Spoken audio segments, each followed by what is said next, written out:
नमो वरहंतारं नमो सिद्धारं नमो वार्याणं नमो वज्रायाणं नमो लोये सवसाहुरम् शुद्धात्मान्मनेकान्तं साधुमुक्तं मङ्गलम् वन्दे सन्दष्टिसिद्ध्यर्थं सन्दष्ट्यर्थप्रकाशकम् मङ्गलं भगवान् वीरो मङ्गलं गौतम गणे मङ्गलं कुन्दकुन्दाद्यो जैन धर्मोऽस्तु मङ्गलम् सर्वमङ्गलमं सर्वकल्याणकारकं प्रधानं सर्वधर्माणां जैनं जयतु शासनम्। नमः समय साराय सोन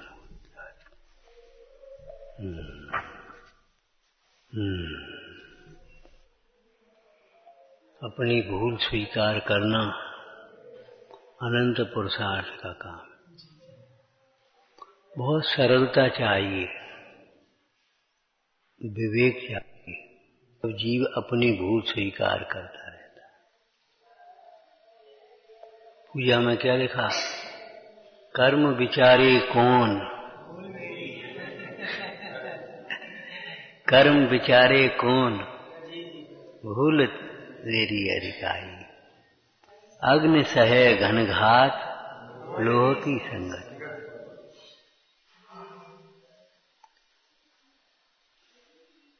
अब भ्रंश में लोह शब्द हो जाता है तो दोनों अर्थ निकाल लेते हैं। लोह माने लोह और लोह माने लोभ। और परमात्म प्रकाश में इसको दोनों ओर से अर्थ कर दिया।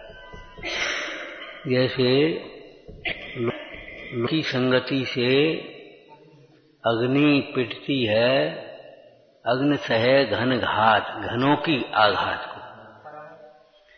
ऐसे ही लोभ के कारण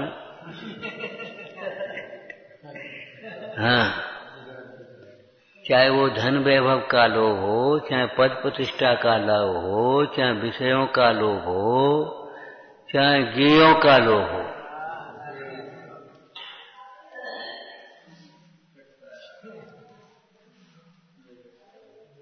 संसार में भ्रमता है, दुखी होता है। कोई लोभ प्रशस्त हो सकता है, होता है लोभ कोई प्रशस्त? पंडित टोडरमल जी ने कहा हो, बता, धर्म लोभी आया? वाक्य बता सकते पूरा? याद है कुछ प्रसंग? अपना बात तो अपने परिणामों से होता है, इसलिए परिणाम बिगड़ने का भय रखना। जहां जहां भय शब्द आए वहां सावधानी फिर लगा लेना। अपने परिणाम बिगड़ने का भय रखना और परिणाम सुधारने का उपाय करना। औरों को तो रुचिवान देखे तो थोड़ा बहुत उनका उपदेश दे करके भला करे। ये तो सातवें अधिकार में गया। और यहाँ पहले अधिकार में धर्म के लोभी याचक जीवों को धर्म का उपदेश देते हैं। जो क्या नाम दीक्षा लेने योग्य हैं उनको पात्र जान करके देते हैं, और जो साधु साधना में अतिचार आदि लगते हैं उनको प्रायश्चित विधि से शुद्ध करते हैं। सही बात है, मां भी ऐसा ही करती है। नए कपड़े बनवाती है, पुराने कपड़े मैले हो जाते हैं उनको धोती है, साफ करती है। ऐसे ही करती है। तो धर्म के लोभ को प्रशस्त लोभ कहा है। धर्म के लोभ की परिभाषा करो। धर्म का लोभ क्या होता है, परिभाषा करना है।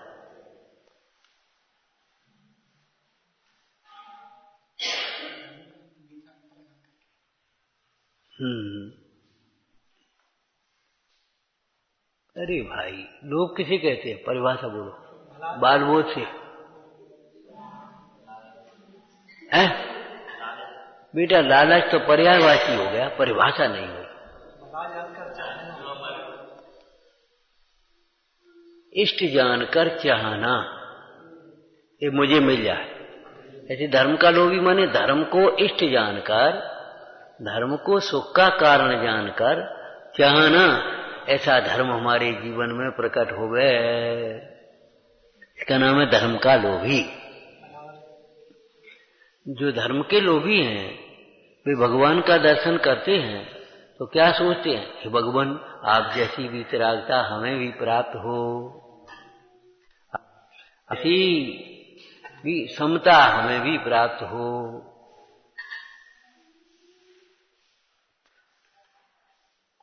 इसका नाम है धर्म का लोभ। हो मेरी ऐसी दशा जैसी तुम धारी है, ये धर्म के लोभ की चर्चा है, प्रशस्त लोभ है। जैसे लौकिक में ऐसा घर में बनवाऊं, ऐसी अंगूठी मुझे मिल जाए, ऐसी कमीज मुझे मिल जाए, ऐसी विभूति मुझे मिल जाए, ऐसी पद प्रतिष्ठा मुझे मिल जाए, इसी का नाम लोभ है कि नहीं? ऐसे ही ऐसे धर्म की प्राप्ति हमको भी हो।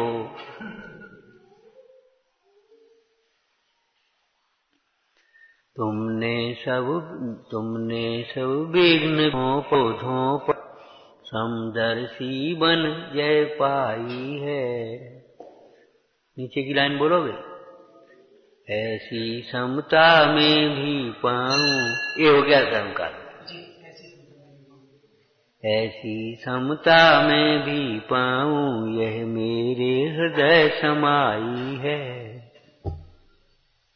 इस प्रकार विघ्नों में और वैर विरोधों में तुमने समदर्शी समता भाव से विजय प्राप्त की है। परिचय कैसे जीते हैं? समता भाव से। अवसर कैसे जीते हैं? समता भाव से। अपने पूर्व कर्म को कैसे जीता है? समता भाव से। अरे मोह को कैसे जीता है? बताओ, समता भाव से। भगवान जैसा अपना स्वरूप, उसके लक्ष्य से दर्शन मोह को जीता है। भगवान जैसे अपने स्वरूप को भाते भाते तारू पर चारित्र मोह को जीता है।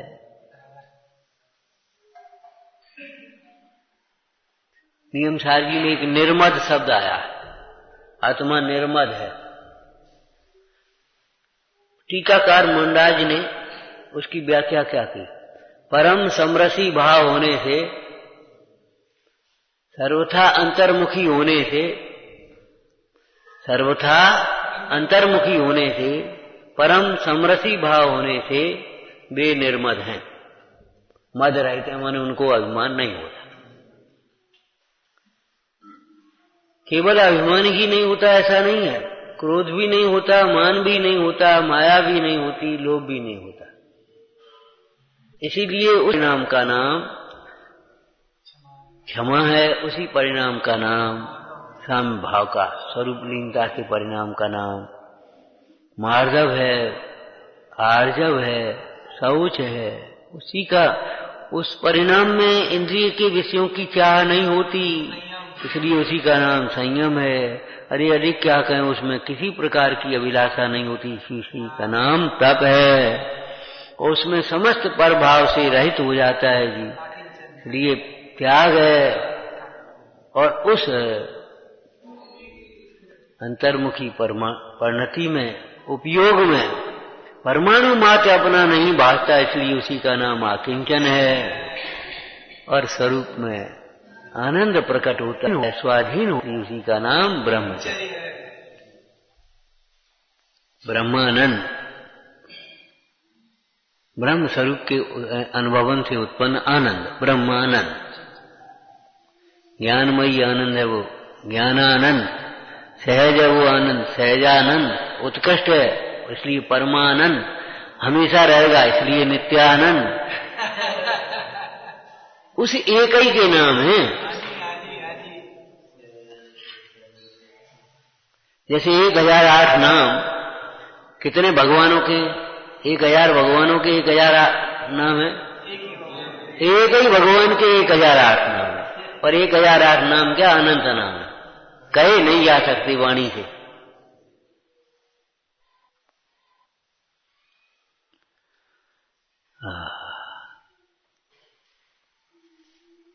तो कर्म के फल का खाका खींच लो, कर्म के फल का चित्र खींच लो, ये सब कर्म फल है। जितना भी सामने दिखाई दे रहा है सब कर्म फल। ये ऐसी कमीज मिली ये कर्म फल है, ऐसी कलम मिली ये कर्म फल है, यहाँ बैठने को मिला ये कर्म फल है, चटाई मिल गई ये कर्म फल है, कुर्सी मिल गई ये कर्म फल है, रूखी रोटी मिली ये कर्म फल है, घी में चिपड़ी पूड़ियां मिल गई ये कर्म फल है। चिपड़ी क्या गए हम, तैरती डूबती माने कर्म के फल हैं ये सब।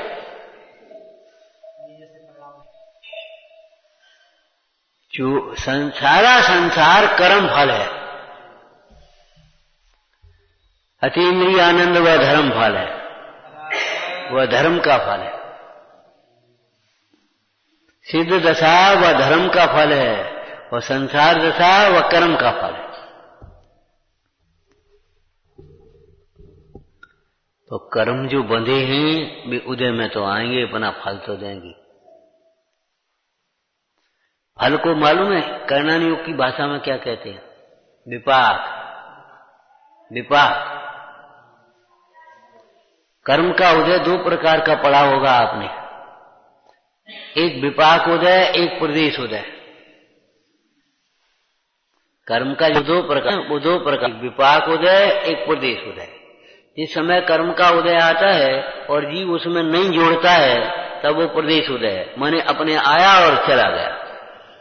और जीव कर्म के जुड़ जाता है तो वो विपाक उदय कहलाता है।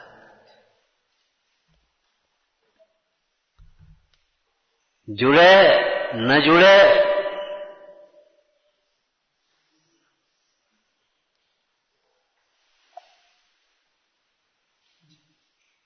जुड़े न जुड़े, इसके लिए स्वतंत्र है जी, स्वतंत्र है जी। देखो राग से परतंत्र भाषित होता है, लेकिन रागी जीव भी राग करने के लिए और राग छोड़ने के लिए स्वतंत्र है, ये समझना। पद्म पुराण का दृष्टांत बोलो। बाली था, बलि नहीं क्या उसमें आया रक्षाबंधन की कथा। बाली सुग्रीव दो भाई थे, तो बाली बड़े थे। दशानन का एक बार संदेश आया, अपनी बहन का मेरे साथ विवाह करो और मेरे चरणों में नमस्कार करके तुम राज करो। बाली को समझ में नहीं आई ये बात, और न समझने का मतलब है युद्ध। मंत्रियों ने समझाया, महाराज दशानन बहुत बलवान है, युद्ध मत करो, मूलस्य नाश है, बलवद विरोध है। अब बाली सोचने लगा, भाई सब एक पार्टी में सब लोग कह रहे युद्ध मत करो दशानन से। तो बाली बैठे बैठे पहुंच गए। उन्होंने कहा ठीक है भाई, ऐसी परिस्थिति है, हम दीक्षा ग्रहण करके जा रहे हैं और सुग्रीव को राज दिया, ले भाई राज संभालो, अपनी बहन को विवाह, नमस्कार करो मत करो ये तुम्हारी हम जे चले। बाली राग से परतंत्र, वो तो करना पड़ेगा, हम नहीं करोगे फिर कैसे काम चले। वो बाली राग है तो करना पड़ेगा, लेकिन राग टूट गया तो अब क्या करना पड़ेगा, नहीं चले गए। सुग्रीव ने अपनी बहन को विवाह और नमस्कार किया, अपने आगे चले। तब तो वो प्रसंग बना था, कैलाश पर्वत पर बाली मुंडा तपस्या कर रहे थे, दशानन का विमान निकला सो रुक गया। उनसे नीचे आ करके देखा, वो बड़ा घमंडी है, घमंडी को दूसरा घमंडी दिखाई देगा, एक लक्षण ही है। अभिमानी को दूसरा अभिमानी दिखाई देगा, ये बहुत अभिमानी, क्यों झुकता नहीं है। अच्छा, और हम भी तो अभिमानी है जो झुकाना चाहते हैं, कोई नहीं झुकता। हम काहे को झुकाना चाहते, हमें क्या लेना देना, नहीं झुकता उसकी वो जाने, हमें क्या लेना देना। सिंगोदर राजा के प्रसंग में वज्रकर्ण ने रामचंद्र जी को भी तो नहीं किया। वज्रकर्ण राजा ने रामचंद्र जी जिन्होंने उसका उपकार किया उनको भी तो नमस्कार नहीं किया, लेकिन रामचंद्र जी ने तो बुरा नहीं माना। धर्मात्मा जी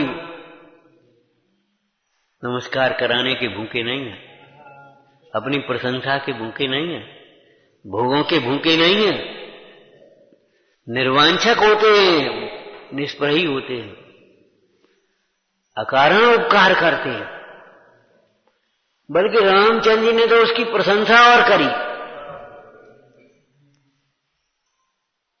प्रशंसा के शब्द याद हैं, हम बलभद्र और नारायण और हमारे द्वारा तुम्हें इस सर्ग से बचा, उपकार किया गया, और तो तुमने हमको नमस्कार नहीं किया। तुम्हारी श्रद्धा को धन्य, तुम्हारे नियम के प्रति दृढ़ता को धन्य है। ये कहने माने रामचंद्र जी ने तो उस वज्रकर्ण की नियम की दृढ़ता को प्रशंसा और करी। पता, एक तो उन्हें नमस्कार नहीं किया, उसकी प्रशंसा और कर रहे। और सिंहोदर आया, अच्छा मेरा दिया राज्य भोगता है, मेरे दिए हुए मेरे राज्य में गुलछड़े उड़ा रहा है और मुझे नमस्कार नहीं करता। बड़ा धर्मात्मा आ गया, चलो घेरो इसको। अरे रे प्रभु, धिक्कार है कसायों को। तो बाली मुनिराज निष्प्रही, देखो निमित्त दोषी नहीं होता। एक उस दिन बताया था ना, बालीराज मुंडा दोष भी तो अपने आत्म तपस्या में मगन। वो दशानन विचार करता है, देखो उस समय इसने नमस्कार नहीं किया और अभी हमारा विमान कील दिया। भाई हमने थोड़ी कील दिया, विमान का नियोग है, इसका रुक गया। उसको क्या लगा, इसने रोक दिया, कर्तापना भाषित होता। जो ज्ञाता नहीं होता उसे कर्तव्य भाषित होता ही है। जब ज्ञाता होता है तब कर्तत्व के विकल्प से रहित होता है। विकल्प कह परम कर्ता, विकल्प है कर्म केवलम, न जातु कर्त कर्मत्वम, सविकल्प से न सती। सविकल्प जीव के, विकल्पवान जीव के कर्ता कर्म के विकल्पों का अभाव नहीं होता। लेकिन की बात यह है, अमृतचंद स्वामी कहते हैं, वह सविकल्प जीव भी केवल विकल्प ही को करता है, कार्य नहीं करता। अरे हम और आप भी एक विकल्प ही तो करते रहते हैं, कार्य थोड़ी कर लेते हैं, विकल्प ही कर लेते हैं। विकल्प के परम कर्ता, विकल्प है कर्म केवलम, जातु कर्त कर्मत्वम, सविकल्प से न सती। निर्विकल्प से कर्तु कर्म न सती। कर्ता कर्म के विकल्पों का अभाव ही निर्विकल्प अनुभूति के दशा में होता है, जब जीव साक्षात ज्ञाता होता है। और जब जीव ज्ञाता जीव सविकल्प दशा में साक्षात ज्ञाता नहीं होता, उस समय भी प्रतीति तो बरतती है, इसलिए अनंतानुबंधी विकल्प नहीं होते। मतलब सिंहोदर जैसे विकल्प नहीं होते, अनंतानुबंधी विकल्प नहीं होते।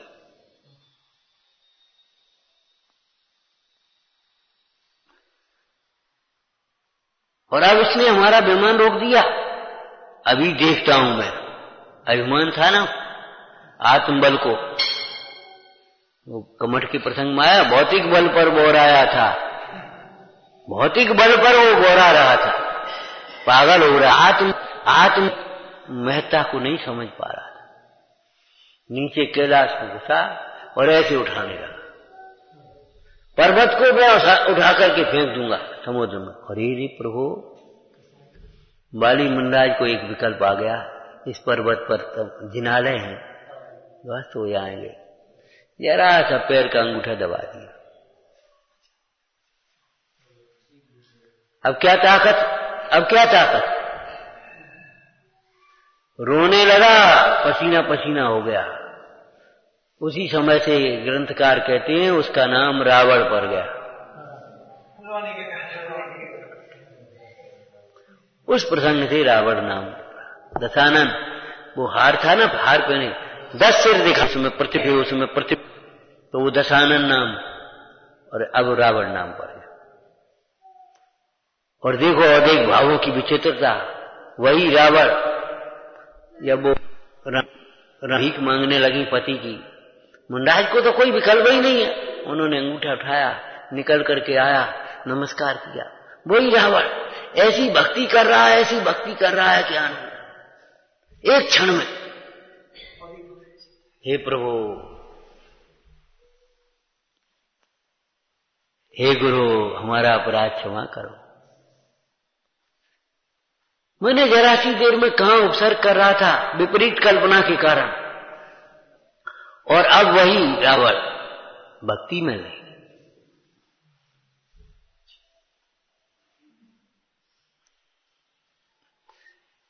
इसलिए क्षणिक औदैविक भावों का लक्ष्य रख करके अपने परिणामों को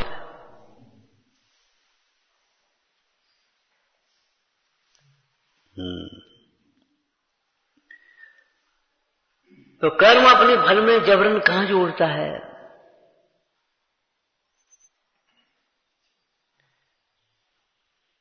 अब कर्म का फल जहां आपका उपयोग जुड़े और राग द्वेष खड़े हों वहां लगा लेना चाहिए। ये स्वाध्याय का तरीका है।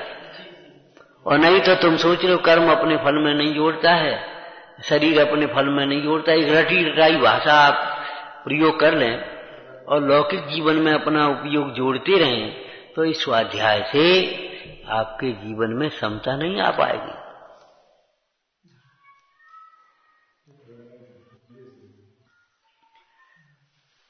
तो फिर कर्म अपने फल में नहीं जोड़ता तो फिर कौन जोड़ता है? आगे कर कुर्बाणे फल लिप्स रेग ही फलम प्राप्नोत तत्कर्म। जिसे फल की वांछा होती है वही कर्म करता है और कर्म के फल को आनंद सहित भोगता है। दृष्टांत बोलो। जैसे जिसे गेहूं की अभिलाषा है वह अपने खेत में गेहूं बोता है और फिर गेहूं की फसल को देख देख करके वाह अब की फसल बढ़िया भाई, फसल अच्छी नहीं भाई। अब उस फसल को कौन बोएगा, कौन जुड़ेगा? जिसे गेहूं की अभिलाषा है वह अपने खेत में गेहूं बोता है और गेहूं की फसल को देख करके आनंदित होता है, आनंद सहित उस फसल को भोगता है। जिसे चना की अभिलाषा वो चना बोता है, चना को भोगता है। समझ में आया? घर का दृष्टांत बता दे तो खेत का हो गया। जिसे अब जिस भोजन की अभिलाषा होती है वह अपने चौके में वो भोजन बनाता है और उसको भोगता है। जिसे अभिलाषा नहीं हो काय को बनाएगा, काय को भोग। माने फल की वांछा वाला जीव। कुर्बाने फल लिप्स, फल लिप्स, लिप्सा तो जानते ही होगे। लिप्सा लपसी नहीं, लिप्सा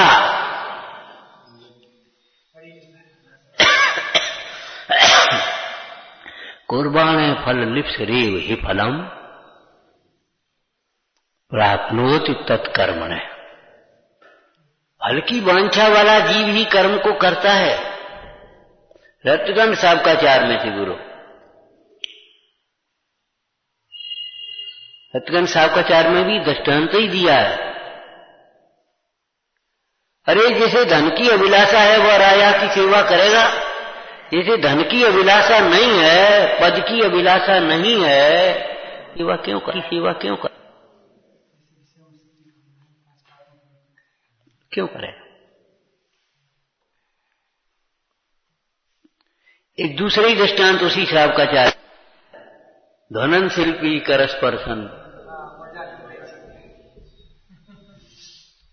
अनात्मार्थम बिना रागय हे भगवान, आपकी जो दिव्य ध्वनि है वह आपके राग के कारण नहीं, बिना राग के ही होती है। उसका दृष्टांत कि ध्वनन शिल्पी कर स्पर्शन, उसके हाथ का स्पर्श पा करके वो बाजा स्वयं तो बजता है, उस बाजे को क्या अभिलाषा है? आप कहोगे बाजा तो अचेतन है, बाजा तो अचेतन है, तो दृष्टांत तो एक देश होता है। बाजा अचेतन है तो भगवान भी तो क्या ज्ञाता है, बीतरागी है। दूसरी एक सैद्धांतिक बात बता दें मैं, अभिलाषा दुखी को होती है, अभिलाषा दुखी को होती है, सुखी को अभिलाषा नहीं होती। सुखी को अभिलाषा नहीं होती। जब आपका पेट भरा होता है, कहीं भोजन की अभिलाषा होती है, प्यास न होने पर पानी की अभिलाषा होती है। आओ पानी पी ले भैया, अभी पी के आए, अभी पी के आए।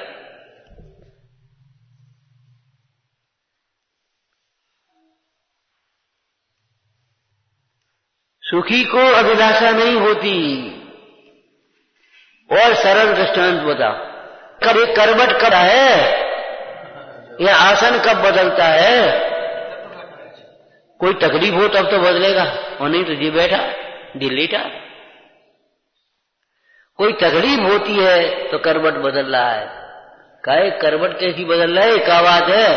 कि कछु नहीं। अरे बताओ तो कि थोड़ा सा तकलीफ है। ये बेलवेर आसन क्यों बदल रहा है? क्या बात? कि जरा इस पैर में तकलीफ है। मतलब एक न्याय है, दुखी को अभिलाषा होती है, सुखी को तो नहीं होती। जिन्होंने अपना चैतन्य पद प्राप्त नहीं किया, स्वयं का आनंद जिसने नहीं देखा, उन्हें ही बाहरी पदों की अभिलाषा होती है, इंद्रिय सुखों की अभिलाषा होती है। बोलो कहीं मुनिराजों को होती है? सम्यक दृष्टि धर्मात्माओं को अनंतानंदी पद की अभिलाषा नहीं होती, और मुनिराजों को तो क्या कहें।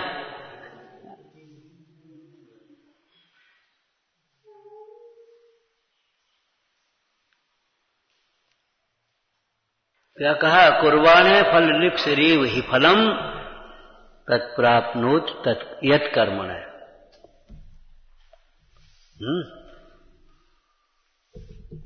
प्राप्नोत यत् कर्मण है, जो कर्म करता है फिर उसका फल आता है।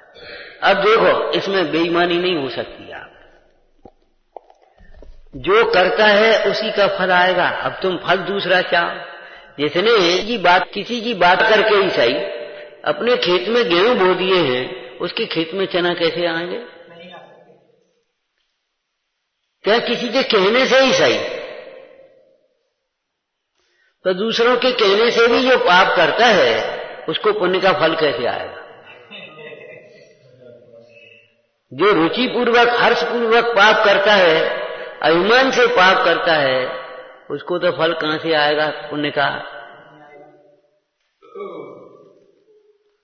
क्रोध मान माया लोभादि की तीव्रता से पाप होते हैं जीव को। जब इन कसायों की मंदता होती है, और मंदता होने पर इस जीव का विषय बढ़ता है, तब पुण्य होते।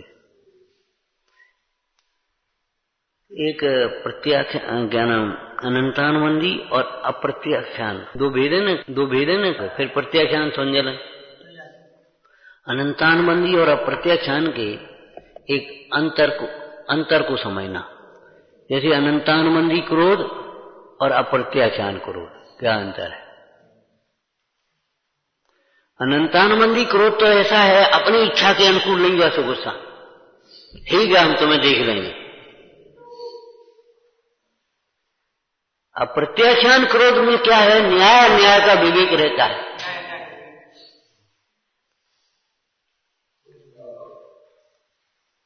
हम कितनी बार कहते हैं विभीषण को घर का भेदी लंका ढावे, ये दृष्टांत नहीं देना चाहिए।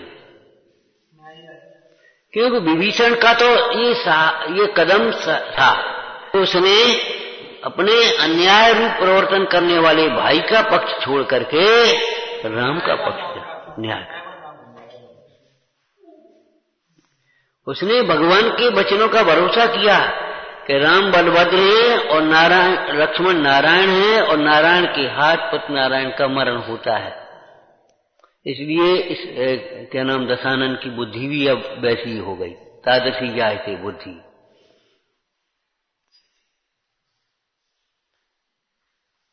वो तो प्रशंसनीय है उसका कदम। लौकिक न्यायालय में भी न्याय का पक्ष या सत्य का पक्ष नहीं कहलाता, पक्षपात नहीं कहलाता। पक्षपात किसी व्यक्ति का होता है, जाति का होता है, कुल का होता है, पद का होता है। उन्हीं वो मंत्री जी है भैया, अरे होंगे मंत्री जी, क्या करना है? उन्हीं वो बड़ा सेठ है, होगा मैंने क्या करना है? वो अपनी जाति का है, बना रहेगा जाति। माने पक्षपात कब कहलाता है? ये किसी व्यक्ति का पक्ष हो, जाति का पक्ष हो, क्या नाम पद का पक्ष हो, धन का पक्ष हो, लेकिन न्याय का पक्ष और सत्य का पक्ष तो होगा ही। न्याय के पक्ष और सत्य के पक्ष में आए बिना तो कोई निष्पक्ष हो ही नहीं सकता। ऐसे ही शुद्ध न्याय के पक्ष में आए बिना कोई पक्षातिक्रांत अनुभूति कर ही नहीं सकता। शुद्ध न्याय के पक्ष में आए बिना कोई पक्षातिक्रांत आत्मानुभूति तो प्राप्त कर सकता। इसलिए कोई ये कहे शुद्ध न्याय का पक्ष भी तो पक्ष है, हाँ भाई पक्ष है, बिल्कुल सही है, परंतु ऐसा पक्ष अनादिकाल से जीव को नहीं आया। ऐसा पक्ष हमें पक्षातिक्रांत अनुभूति की ओर ले जाने वाला है। पंडित बनारसी दास जी कल तो बच्चों ने बुला ही लिए थे। देखो ज्ञान के लिए और विकल्पों के लिए वस्तु की जरूरत थोड़ा ही है। अब बनारसी दास जी कहाँ होंगे, कौन बुलाएगा, लेकिन अपनी एक कल्पना में तो पंडित बनारसी दास जी ने समझ नाटक की रचना करते हुए समय सार की क्या महिमा कही। याही के सुपक्षी ते उड़त ज्ञान गगन में, याही के विपक्षी जग जाल में रुलत है। हाटक सो विमल विराटक सो विस्तार, नाटक सुनत ही फाटक खुलत है। एक शब्द लगा दिया, याही के सुपक्षी। ध्यान रखना, निश्चयवासी भी निश्चय का पक्ष कर रहा है, लेकिन कुपक्ष है उसे स्वच्छंदता के लिए। ये शुद्ध न्याय का जो सुपक्ष है, हाँ सम्यक पक्ष, माने उस पक्ष के समय उसे जो दूसरा जो व्यवहार न्याय है ना, उसका ज्ञान वर्षता है, उसको गौण करके उसको मुक्त किया है। याही के सुपक्षी उड़त गगन में, याही के विपक्षी जग जाल सो रुलत। हाटक सो विमल विराटक सो विस्तार, नाटक सुनत ही फाटक खुलत। विचारना फल की अभिलाषा, इसीलिए मोक्ष तत्व को प्रयोजनवान कहा। 7 तत्वों में मोक्ष तत्व प्रयोजनवान कहा, क्यों कहा? उसका हेतु बता। टोटरमल जी के प्रसंगों से बता दो। 4था अधिकार, 9वां अधिकार। अरे भाई, मोक्ष को सुखरूप न जाने तो उसकी अभिलाषा क्यों करे? जो अभिलाषा नहीं हो तो संबंध निजरा में त्वरत है। जिस साध्य की अभिलाषा ना हो उसकी साधन क्यों करेगा? जब तुम्हें यहां से ग्वालियर जाना नहीं तो ग्वालियर गाड़ी आओ बैठो, आओ ग्वालियर तैयार गाड़ी, अरे तैयार होगी, हमें जाना ही नहीं भैया, हमें जाना ही नहीं। तो जिसे मोक्ष सुखरूप नहीं भाषित हुआ है, मोक्ष की प्रतीति नहीं है, वो संबर निजरा में क्यों प्रवर्तेगा? इसलिए मोक्ष तत्व प्रयोजनवान है। मोक्ष तत्व प्रयोजनवान क्यों है? कि मोक्ष तत्व प्रयोजनवान का अर्थ मोक्ष तत्व का ज्ञान और ज्ञान। कैसा मोक्ष? स्वाभाविक आनंदमय, अक्षय आनंदमय जो मोक्ष है, उस मोक्ष तत्व की प्रति ज्ञान हुए बिना जीव क्यों लगेगा? काय को लगेगा? शाब्काचार्य जी ने तो आचार्य भगवान ने ताड़ना करी है शिष्य की, तुम अपने दोषों को छिपा करके मैन तो होना चाहते हो, निकल जाओ हमारे संग से। यह तुम्हें अपने दोषों का प्रतिक्रमण करने के लिए उत्साह नहीं है तो हमसे क्या प्रयोजन है तुम्हें? जो रोग को दूर करना चाहेगा वो वैद्य की शरण लेगा, ऐसा लिखा है। जो रोग को दूर करना चाहेगा वह वैद्य की शरण लेगा। जिसको अपना ज्वर दूर करना है वह कड़वी औषधि पिएगा।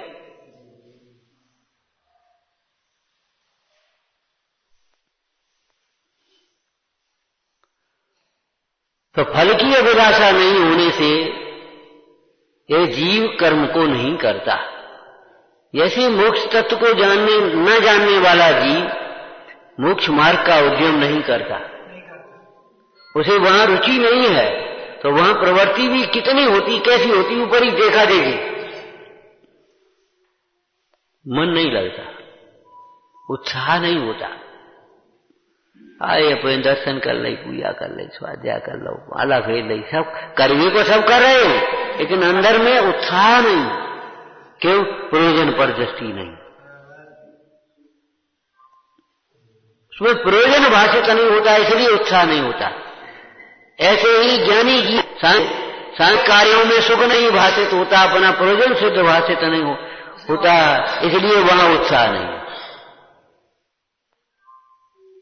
जब उत्साह नहीं है तो अब कर्म को कौन करे? तो अज्ञान दशा में कर्म कर लिए सो क्या उनका उदय कौन भोगे? हमारे बस की नहीं।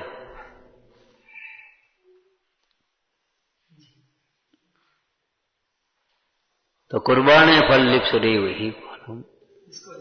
हाँ, वही कर्म को करेगा जैसे फल की अभिलाषा होगी और वही फल को भोगेगा। और कर्म के फल को नहीं भोगना है तो भाई वेद ज्ञान करो, उस कर्म के फल को विष अकेला विष नहीं, पुण्य के फल को भी वज्र अग्नि विष से विष धर से हैं अधिके दुखदाई, धन चूर के चूर दुर्गत पंथ सहाई। फिर उनकी अभिलाषा नहीं होगी, अभिलाषा नहीं होगी तो उस कर्म का फल को नहीं भोगेगा। कौन भोगे?